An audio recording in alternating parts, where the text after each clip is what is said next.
Berbicara tentang literasi yang dimulai sejak dulu, dari zaman saya masih kecil, saya mengenal literasi hanya membaca saja.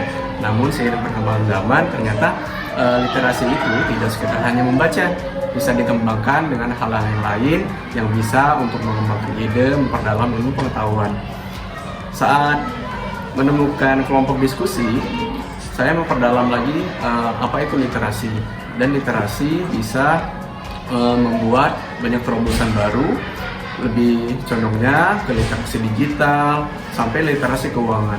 Nah, dalam perkembangan zaman sekarang, literasi digunakan oleh orang-orang sebagai media, sebagai ilmu juga untuk membuat sebuah inovasi yang bisa dikembangkan.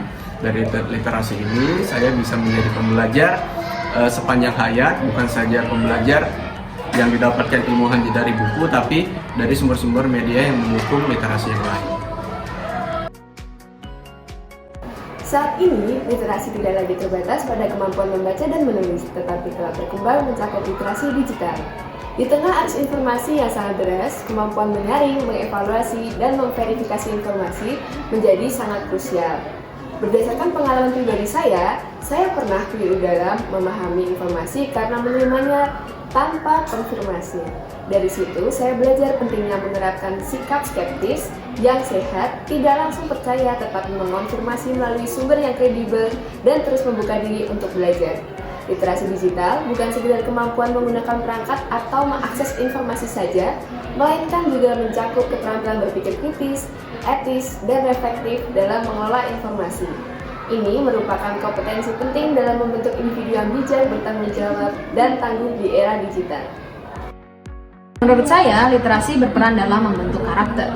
Membaca berbagai bacaan, mulai dari cerita rakyat hingga sastra dunia, dapat membuka cakrawala berpikir kita. Saya belajar dengan memperluas literasi dapat memperluas empati kita. Melalui literasi, kita dapat melihat dunia dari berbagai sudut pandang. Hal inilah yang membentuk karakter saya menjadi lebih terbuka, kritis dalam mengambil keputusan, dan memandang dunia dari sudut pandang yang berbeda.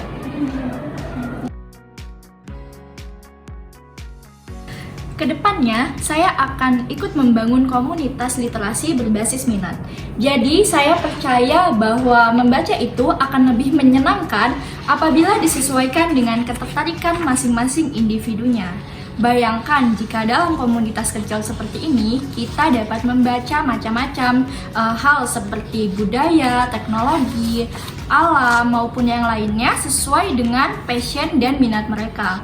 Komunitas ini akan menjadi ruang yang aman untuk berdiskusi dan berbagi ide, serta terus menumbuhkan kecintaan terhadap literasi. Impian saya adalah membuat literasi menjadi bagian alami dari kehidupan sehari-hari, bukan hal yang menjadi beban atau hal yang memberatkan dalam kegiatan sehari-hari. Misalnya, membaca 15 menit sebelum tidur, kemudian mendiskusikan artikel saat makan siang, ataupun membuat jurnal harian. Saya ingin membuktikan bahwa literasi bukan menjadi sebuah beban, melainkan sebuah kebiasaan. Ia bisa menjadi teman sepanjang hidup untuk terus tumbuh, bermimpi, dan berdaya.